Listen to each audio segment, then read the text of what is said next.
equal, why can't pray in the same row? Oke, bagaimana saya menjawabnya? Sederhana. Buka Quran surah ke...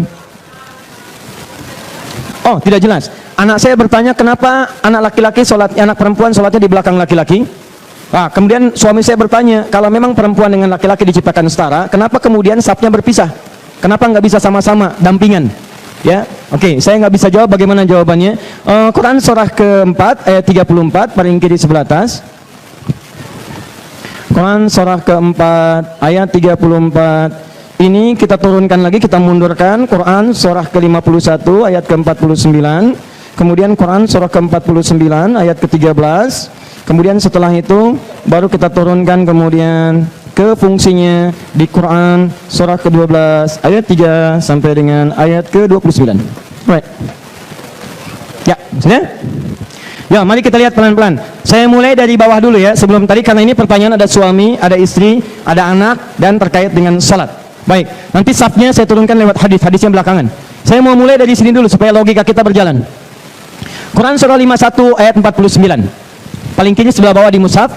Kata Allah, "Wa min kulli syai'in khalaqna zawjaini la'allakum tadhakkarun."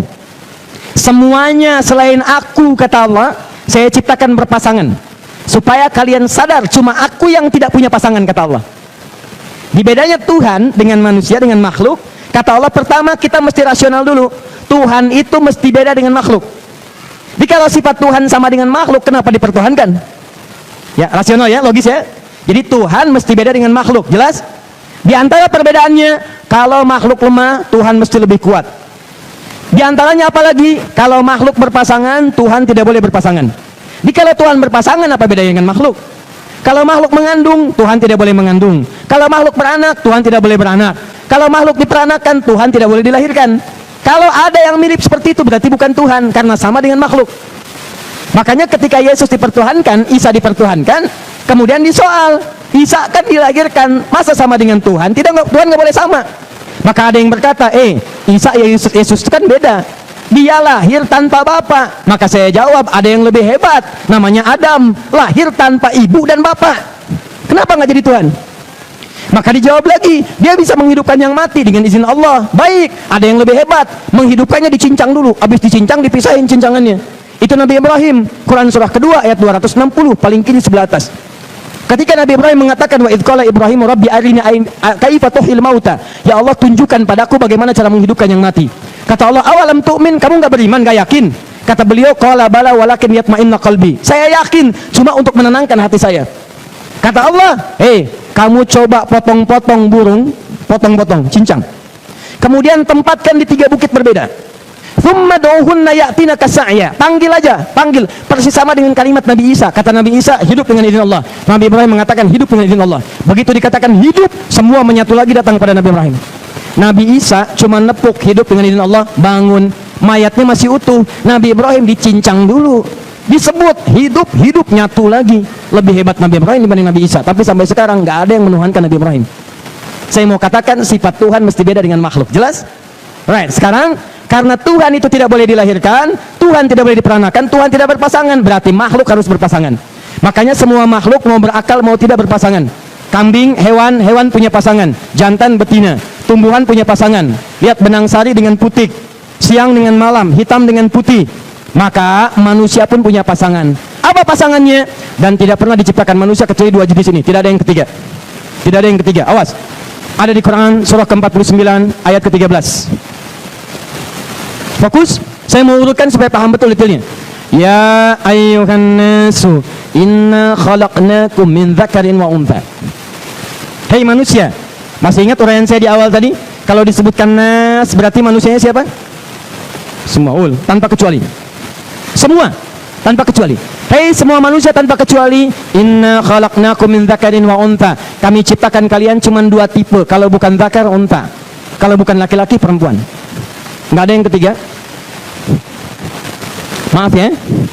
Kata Allah, dzakar, kedua untha. 1, 2. Cuma 2 jenis, nggak ada yang ketiga. Nggak ada zakar ke unta-untaan atau unta ke zakar-zakaran, nggak ada. Laki-laki yang punya sifat perempuan atau perempuan yang ke laki-lakian, nggak ada. Jangankan manusia, pada hewan pun nggak pernah ditemukan. Misal, saya belum pernah misalnya ada di Australia ada kambing homo.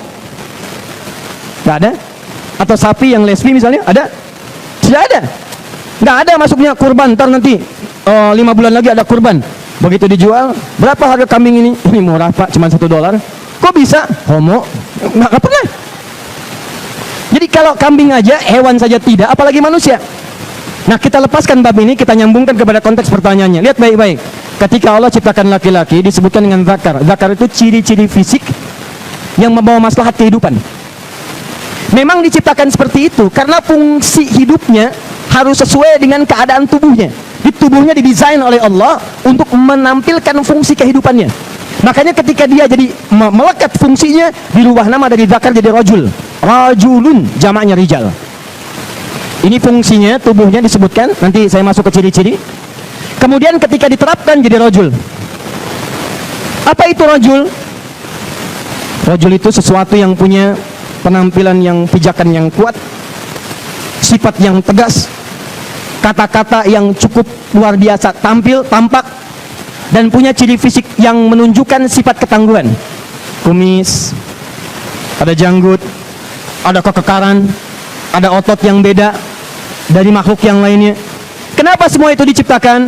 Ada hikmah dalam kehidupan. Apa diantara hikmahnya?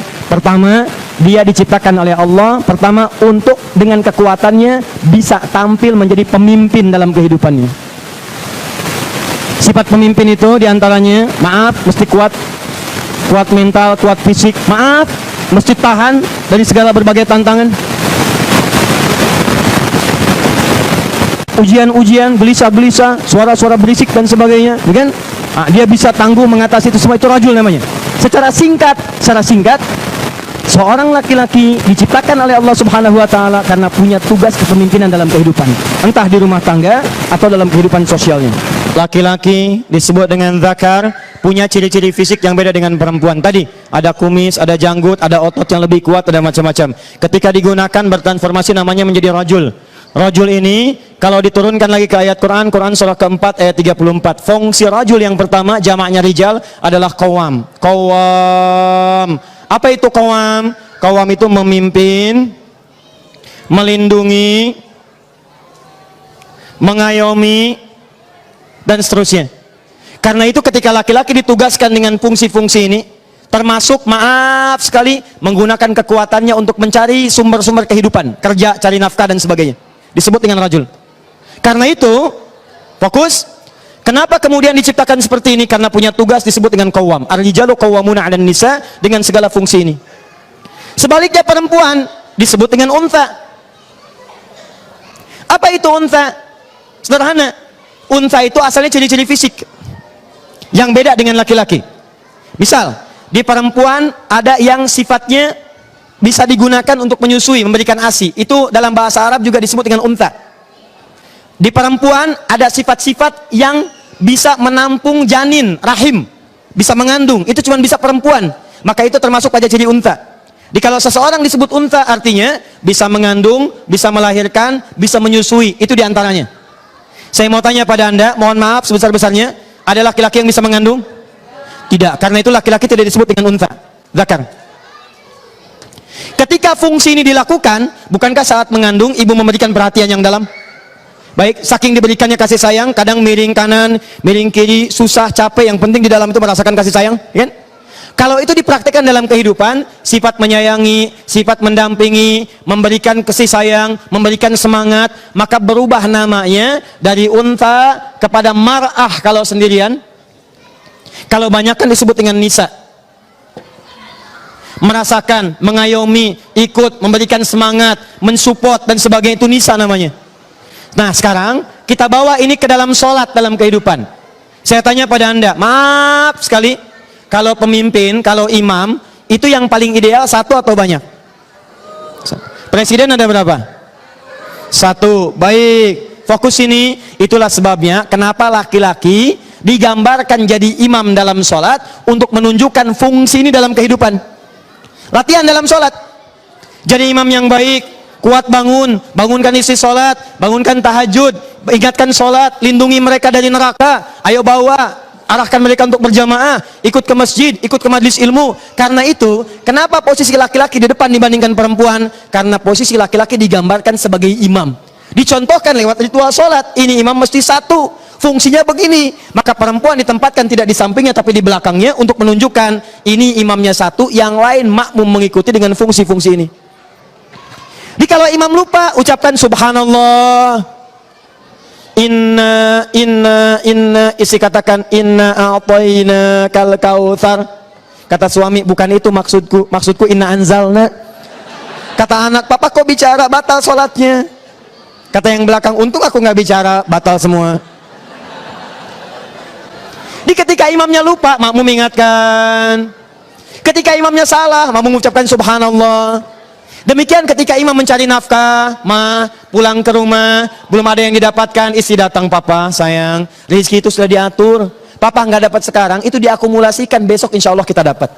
Nggak apa-apa, mamah dan keluarga tahan lapar, tapi jangan sampai bawa yang haram, karena kami tidak tahan dengan neraka walau sedetik. Itulah fungsinya. Jadi itu digambarkan dalam sholat. Hadirlah anda di belakang itu, tidak sejajar, karena tidak boleh ada dua imam dalam kehidupan. Makanya buka Quran surah ke-12 ayat 3 sampai 29. Laki-laki digambarkan sebagai matahari, perempuan digambarkan sebagai bulan. Apa fungsi matahari? Menyinari, memberikan sengatan yang panas.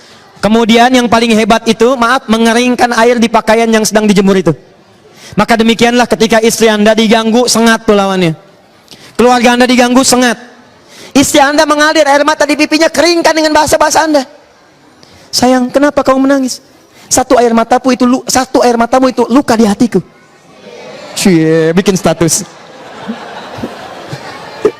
Sederhana. Sebaliknya bulan, apa itu bulan? Bulan itu adalah gambaran dari tampilan keindahan. Makanya anda kalau ingin melihat yang indah, kan malam bukan lihat cahaya bulan, lihat keindahan bulan.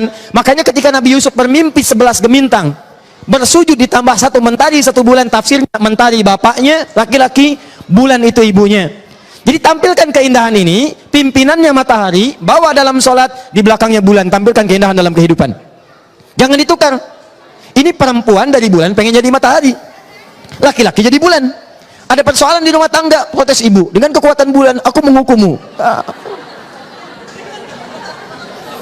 Jadi secara singkat, kenapa perempuan tidak sejajar sholatnya dengan laki-laki di sampingnya? Alasan yang pertama, hikmahnya adalah untuk memberikan gambaran spiritual bahwa ini adalah isyarat dalam kehidupan bahwa laki-laki, ya Allah tunjukkan padaku bagaimana cara menghidupkan yang mati. Kata Allah, awalam tu'min, kamu nggak beriman, nggak yakin?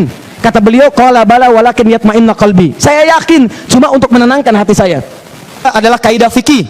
Apa kaidah fikihnya? Antara laki-laki dengan perempuan, karena fisiknya berbeda, maka sentuhan-sentuhan di antara keduanya bisa melahirkan getaran-getaran yang tidak sama. Dikhawatirkan ketika bersampingan kemudian terjadi gesekan-gesekan, akhirnya muncul kepada syahwat. Dengan syahwat itu bisa mengganggu keadaan sholatnya. Jelas sampai sini? Kenapa perempuan tidak jadi imam? Karena suaranya beda dengan laki-laki. Suara perempuan sebagiannya berupa aurat, desahannya berbeda. Begitu dibacakan kadang terdengar suasana yang tidak sama. Kalau laki-laki punya syahwat, berbeda kemudian keadaan yang bisa tampil. Karena itu ada alasan fikih, ada alasan hikmah. Secara singkat, kenapa itu terjadi? Karena Allah ingin menunjukkan hikmah kehidupan yang tadi telah dijelaskan.